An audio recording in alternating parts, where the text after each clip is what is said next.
अस्सलाम वालेकुम एवरीवन, क्या हाल है आप सबके। उम्मीद है कि सब खैरियत से होंगे और अल्हम्दुलिल्लाह हम भी बिल्कुल ठीक ठाक थे। तो मैं आ गई थी अपनी favourite shop 5 riyal shop. Actually मेरी एक फ्रेंड है जो कि वापस पाकिस्तान जा रही है, तो मुझे उसके लिए कुछ लेना था। तो मैंने यहाँ से उसके बच्चों के लिए कुछ थोड़ी सी चॉकलेट्स ले ली थी और फिर कुछ अपने बच्चों के लिए भी ले लिया था। क्योंकि हस्बैंड मेरे साथ नहीं थे, तो फिर मुझे ये था कि करीबी से जो भी अवेलेबल हो वो मैं ले लूँ। बच्चों के लिए मुझे कुछ और समझ नहीं आ रहा था, मगर मैंने अपनी फ्रेंड के लिए ऑनलाइन परफ्यूम मंगवा लिया था। तो चलें मिल के हम इनका गिफ्ट पैक करते हैं और हमें उम्मीद है कि उसको अच्छा लगे। बहुत ही कम टाइम में वो मेरी बहुत ही अच्छी दोस्त बन गई थी और हम लोगों ने वादा लिया है कि हम पाकिस्तान में आऊँगी तो ज़रूर मैं उससे मिलने उसके शहर यानी कि हैदराबाद जाऊँगी। जब आपको ट्रैवल करनी होती है तो आई कैन अंडरस्टैंड बहुत ज़्यादा हेक्टिक होता है सामान पैक करने का, वाइंड अप करने का, सब चीज़ें। बट बावजूद इसके भी मैंने उसको रिक्वेस्ट की कि तुम आ जाओ मेरे पास मिलने के लिए पार्क, तो फिर वो आ गई थी। खैर गिफ्ट मैंने रात में पैक कर लिया था और फिर उसके बाद सुबह का टाइम था जब मैं अपने लिए नाश्ता बनाने लगी थी, तो मैं बाज़ार से लेकर आई थी एवोकाडो। क्योंकि मैंने आज से पहले इसको खाया नहीं था, तो मैंने कहा कि मैं पहले एक लेकर आऊँगी, मैं ट्राई करूँगी, अगर मुझे अच्छा लगा तो मैं लूँगी।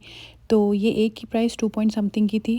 मेरी सिस्टर ने या जिसने भी इन्होंने फैमिली में इसे खाया है तो उसने यही बोला है कि ये बिल्कुल टेस्टलेस होता है, इसको आप अपने हिसाब से लाइक किसी भी चीज़ के साथ आप मिक्स करते हैं तो फिर उसमें इसका टेस्ट इन्हेंस होता है। तो मैंने टिकटॉक वगैरह में या दूसरे ऐप में बस इसको वीडियोस में ही देखा है, इसको किस तरह से कट करते हैं, तो बस वही चीज़ मैं माइंड में रखते हुए इसको कट करने की कोशिश करी थी। तो इसको कट करने में मुझे थोड़ा सा मुश्किल हुआ था, लाइक जितना ईजीली दिखाते हैं उतना ईजी मुझसे कट हो नहीं रहा था। बड़ी सारी कोशिश के बाद फाइनली ये कट हो गया था। उसके बाद बारी आई थी इसकी सीड निकालने की, वो भी बड़ी मुश्किल से मुझसे निकली थी। खैर उसके बाद जब मैंने इसको सेंटर से कट करने लगी, जिस तरह से मैं वीडियोस में देखती हूँ, तो जितना इजीली वो कट करते हैं इतना इजीली जो है वो मुझसे कट हो नहीं रहा था, बहुत हार्डली हो रहा था। तो इससे मुझे अंदाज़ा हुआ कि ये अभी पका नहीं है, ये अभी अंदर से कच्चा है। इसको मुझे 1-2 दिन तक मतलब बंद ही में बाहर रखना था, जिससे ये पक जाता तो फिर ये मेरे लिए ईजी हो जाता। तो खैर बड़ी मेहनत से मैंने इसको निकालने की कोशिश की थी और मैं बड़ी एक्साइटेड थी कि मैं आज एवोकाडो सैंडविच बना के खाऊंगी, बट अनफॉर्चुनेटली ये नहीं हुआ। फिर मैंने इसको एक दिन के लिए जो है ना शॉपर में बंद करके रख दिया था, बट ये बिल्कुल ही ख़राब हो गया, जिसकी वजह से मुझे इसे फेंकना पड़ा। तो खैर अब मैं अगर नेक्स्ट टाइम लाऊंगी तो किसी और मार्ट से लाऊंगी।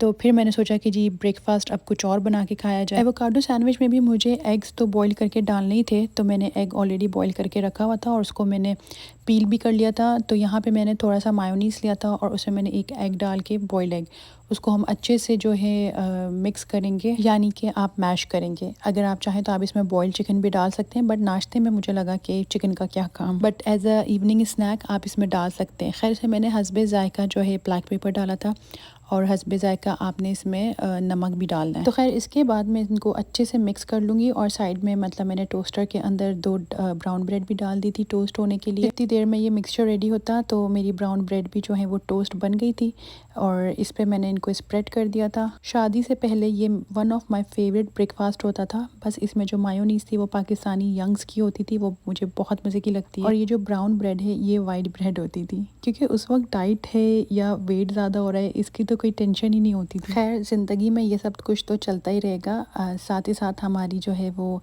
नाश्ता भी ऑलमोस्ट रेडी हो गया था, चाय भी मेरी पक गई थी और यहाँ पे मैं इसको बीच में से कट कर लूँगी, खाने में आसानी होती है। साथ में मैंने शामी कबाब भी बना दिया था, मुझे शामी कबाब खाने का दिल करा था। अच्छा जो एक और बॉइल्ड एग है वो मैं अपनी बेटी को दे दूँगी क्योंकि उसको खाना था, तो फिर मैंने 2 एग बॉईल किए थे। तो शाम में हमें पार्क जाना था, तो मुझे था कि मैं चाय के साथ कुछ बना के लेके जाऊँ। मैंने अपनी दोस्त को कहा था कि चाय हम पियेंगे। तो ये जो केक बैटर बॉक्स है ये मैं लाई थी 5 रियाल शॉप से। तो मैं फ़र्स्ट टाइम लेकर आई थी 5 रियाल शॉप से, तो मैंने कहा था कि मैं इसको ट्राई करती हूँ। तो यहाँ पर मैं आपको बताती चलूँ कि मैं इंग्रेडिएंट्स क्या क्या चाहिए होते हैं इसमें लिखा हुआ नहीं था, तो आई वाज शॉक्ड कि क्या ये बैटर से ही बन जाएगा केक। खैर स्टेप 3 में क्या क्या इंग्रेडिएंट्स चाहिए वो इसमें लिखा होता है।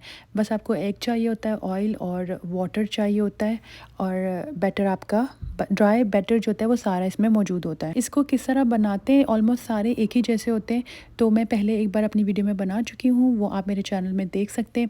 खैर चॉकलेट फ्लेवर मेरे बच्चों को पसंद है, तो मैं ये काफ़ी सारे जो थे वो बच्चे ऑलरेडी खा चुके थे।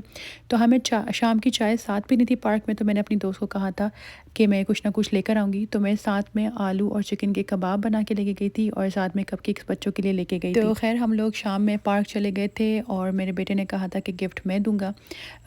इवन आई नो कि लास्ट डेज़ में जो है जब जाना होता है तो बहुत पैकिंग की टेंशन होती है, बट स्टिल वो आई, मुझे बहुत ज़्यादा अच्छा लगा था। वो मेरी वीडियो देख रही होगी तो मैं उसको फिर से थैंक यू करूँगी। तो जी खाने का शॉपर मैंने अपनी बेटी को पकड़ाया था जो कि उससे गिर गया और कबाबों की ये हालत हो गई थी। खैर उसके बाद हम लोग ने आपस में किया एक दूसरे को गुड बाय और यहाँ पे मैं करती हूँ अपने व्लॉग का भी एंड। मिलेंगे नेक्स्ट व्लॉग में, तब तक के लिए अल्लाह हाफ़िज़।